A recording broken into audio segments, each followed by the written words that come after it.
Monseigneur Nicodème Barriga, bonjour. Oui, bonjour Christian. Monseigneur, comment allez-vous? Je vais bien, par la grâce de Dieu, et j'espère que toi aussi, tu vas bien. Merci, Monseigneur. Moi aussi, je rends grâce à Dieu. Oui, l'année dernière, Monseigneur, vous avez promis que les décisions nominations de 2022 allaient sortir plus tôt, mais elles viennent d'être publiées. Il y a quelques jours, bien sûr, Monseigneur. Et pourquoi ce retard? Pourquoi les nominations ne sont-elles sorties que le 30 septembre dernier?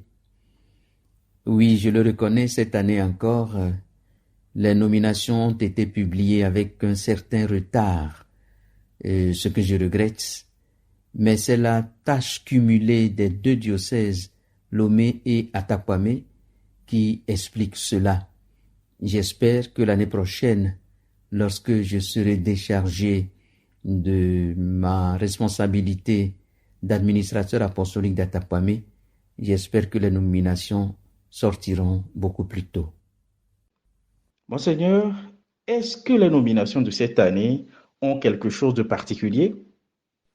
Oui, les nominations de cette année comportent des éléments nouveaux. J'en signale trois. Il s'agit d'abord de l'institution des délégués épiscopaux. Ils sont au nombre de 5. Ces délégués sont destinés à m'aider dans l'exécution de certaines tâches. J'en ai institué un pour s'occuper des jeunes prêtres, un autre des prêtres en mission à l'étranger, un autre délégué pour la santé des prêtres, un autre pour les séminaires et un dernier, un cinquième, pour les CCCB. Ces délégués épiscopaux sont donc constitués pour des tâches bien précises et ils auront un cahier de charges qui leur indiquera les responsabilités que je leur confie. La deuxième nouveauté, c'est l'établissement aussi d'un conseil élargi. Cela m'a été suggéré par le synode sur la synodalité, la consultation diocésaine en particulier, au cours de laquelle nous avons vu que le besoin s'est fait sentir d'associer davantage les laïcs à la charge que nous exerçons. Donc j'ai voulu que le conseil épiscopal soit élargi, c'est-à-dire qu'en dehors des vicaires généraux, il y ait aussi les délégués épiscopaux et puis également des représentants des divers services, y compris des laïcs. C'est la deuxième nouveauté qu'il y a dans ces nominations. La troisième nouveauté, c'est les représentants par pays des prêtres qui sont en mission. Je me suis rendu compte que les prêtres de l'archidiocèse qui sont à l'étranger sont nombreux et que parfois ils ne sont pas très informés sur la vie de notre Église Famille de Dieu, ou que nous aussi, nous ne savons pas trop comment se déroule leur séjour là-bas, ou encore qu'ils se sentent un peu abandonnés. Et alors j'ai décidé de constituer donc des représentants par pays qui serviront de lien entre ces prêtres de l'archidiocèse qui sont à l'étranger et notre Église Famille de Dieu ici. Ces prêtres sont répartis donc par pays. J'ai désigné un représentant pour l'Italie, un autre pour la France, un autre encore pour l'Allemagne et la Belgique, et un autre pour les États-Unis et le Canada, et naturellement un autre pour les prêtres de l'archidiocèse de Lomé qui séjournent dans divers pays de l'Afrique. Ils auront surtout à maintenir, comme je le disais, le lien entre entre eux et l'archidiocèse, à organiser aussi leur vie à l'étranger et à cultiver la fraternité entre eux. Voilà les 3 nouveautés que je signale. Cette fois-ci également, je ferai parvenir aux intéressés le cahier de charge de leur mission. Et je les remercie d'avoir accepté de rendre ce service à notre Église Famille de Dieu. Monseigneur Nicodème Bariga, avez-vous eu quelques échos de l'accueil des nominations de cette année? Comment les nominations ont-elles été accueillies? Je dirais que globalement, les nominations ont été accueillies favorablement. Bon, parce qu'elles ont été précédées de consultations et qui ont été assez laborieuses. Il faut simplement imaginer que les personnes que j'ai touchées au cours de ces consultations sont plus d'une centaine. Et cela n'est pas facile. Il y en a que j'ai reçus personnellement pour parler des nominations et malheureusement il y en a à qui j'ai demandé leur avis à travers les moyens les plus communs que nous avons maintenant. Et cela a certainement facilité l'acceptation par les uns et les autres. Il y a naturellement quelques éléments qui m'ont été signalés et qui malheureusement ont échappé à notre vigilance, mais ce ne sont pas des choses, disons, graves. Je saisis encore cette fois-ci cette occasion pour remercier les uns et les autres pour la disponibilité qu'ils ont manifestée vis-à-vis des nominations. C'est toujours un moment assez délicat où certains prêtres peuvent, je ne sais pas, éprouver un certain arrachement à une paroisse qu'ils aimaient bien ou à une tâche qui leur plaisait pour aller dans un milieu qui paraît beaucoup plus difficile. Et d'autres changent également. Ils passent d'un milieu qui était visiblement plus complexe à un milieu où, disons, ils se sentent beaucoup plus à l'aise, disons. Tout le monde ne peut pas être à la même place, cela est évident. Et c'est grâce à la solidarité qui doit régner entre nous que nous devons permettre à ceux qui sont dans des milieux assez difficiles de ne pas se sentir, j'allais dire, abandonnés ou bien de ne pas se sentir défavorisés. Merci, Monseigneur. Monseigneur, si vous le voulez bien, nous allons parler brièvement de votre lettre pastorale. Comment l'avez-vous intitulée et pourquoi? Ensuite, Monseigneur, quelle orientation voulez-vous donner à l'archidiocèse de Lomé cette année et quel est le titre de cette lettre pastorale? Plus proche des autres, plus proche de Dieu. Ce thème pastoral m'a été inspiré par la réappropriation des décrets synodaux que nous avons effectués au cours de l'année pastorale 2020-2021 et également par la consultation diocésaine qui s'est faite au cours de l'année pastorale 2021-2022.